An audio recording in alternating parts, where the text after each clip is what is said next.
Good evening and welcome to News Channel 8. I'm Jerome Aegean, and here's some of the stories we have for you tonight. Swine flu hits St. Croix, a bizarre kidnapping story, and Obama drops the ball on health care. These stories and more are coming up next on News Channel 8.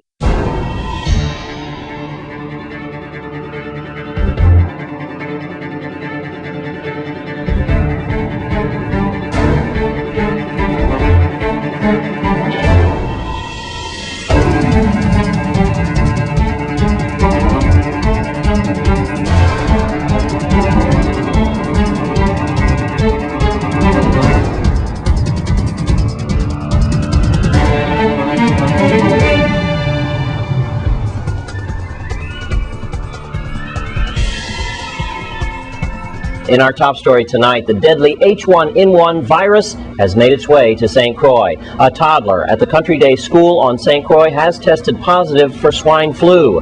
News Channel 8's Wes Small files the report. We're here at Country Day School Road in La Grande Princess, where swine flu has finally reached St. Croix, Virgin Islands.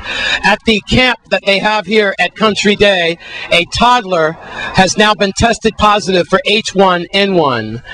Thankfully, the toddler has fully recovered and has been treated with Tamiflu and some other treatments. This coming from Acting Health Commissioner Julia Sheen. Now, the health department is monitoring the situation.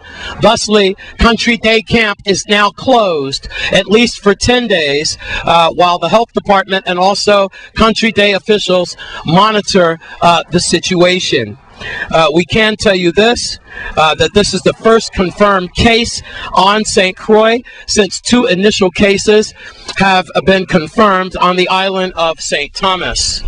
Also, we understand 1 case has now been confirmed in the British Virgin Islands. Now, so far, we have just over 52,000 cases, with 8,000 cases of H1N1 coming to exposure since Friday. 231 deaths so far. The latest deaths in the United States, the most deaths in the United States, comes from New York City with at least 30. I can tell you that this pandemic is on the rise since Friday. That's 7 more cases that have been reported in the New York City area, from 23 just to 30 in just 4 days. If this rate continues, the World Health Organization predicts that this strain will last at least 1 or 2 years, and we could be reaching the pandemic proportions of the deadly 1968 Hong Kong flu. So that's where we are right now. Again, you go through the precautionary measures so that you don't get swine flu. Washing of your hands, be careful who you come in contact with, and make sure that if you are sick that you stay home and get treated and you don't go to work, school, or camp.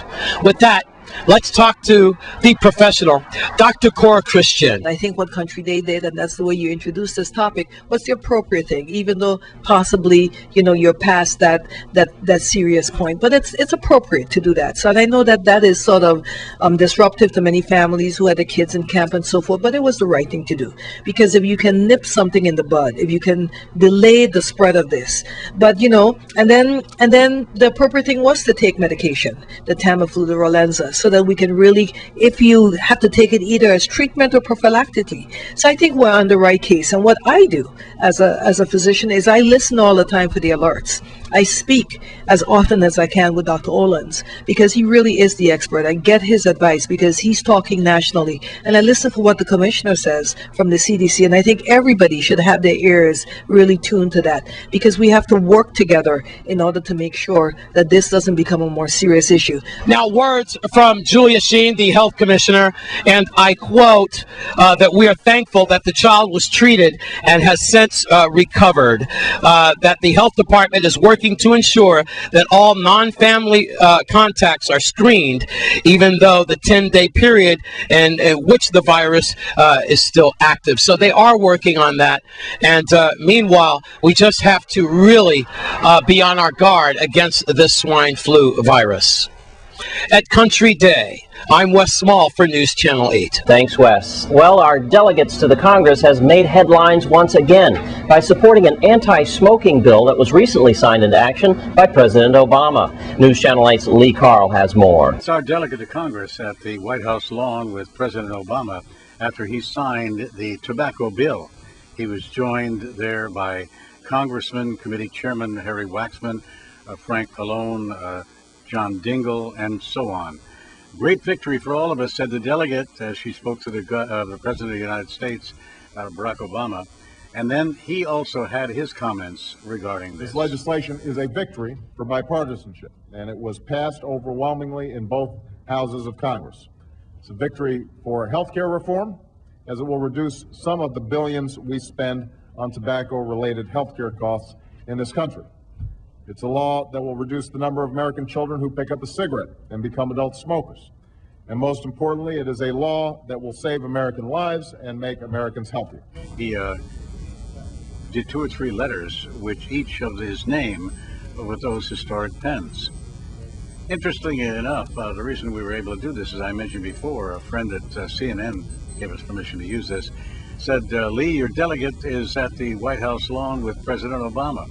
Now, you recall, we had carried the delegate's speech in which she said that it was a great victory for all who fought to regulate tobacco, in large part the adverse effect it's had on the health of all Americans. So as the president signed this historic legislation, looking on were 2 young African Americans there who got a chance to shake hands with the president.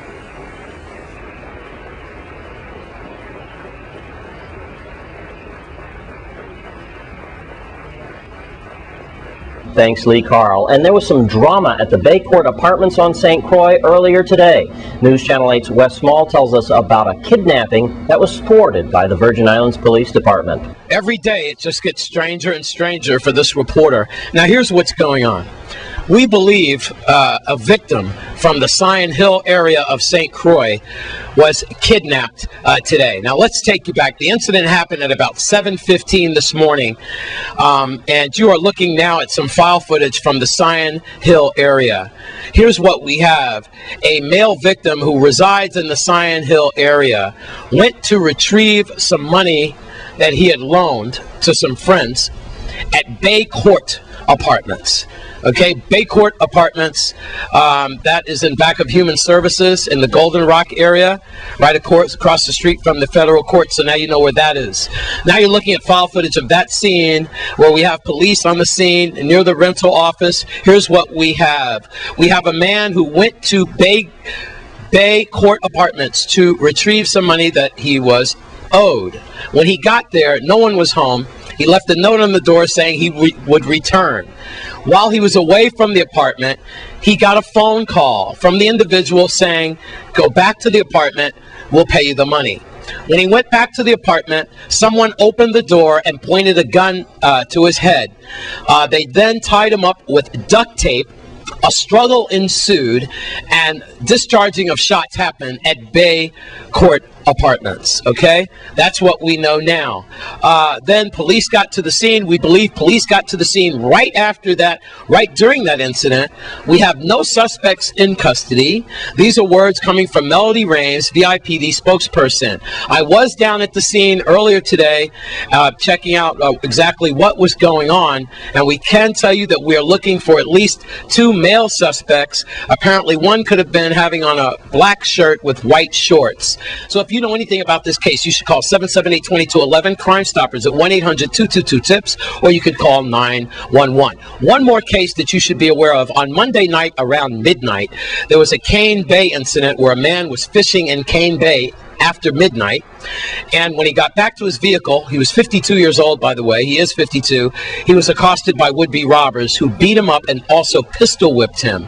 I'm Wes Small. We'll have more on that bizarre kidnapping story tomorrow for News Channel 8.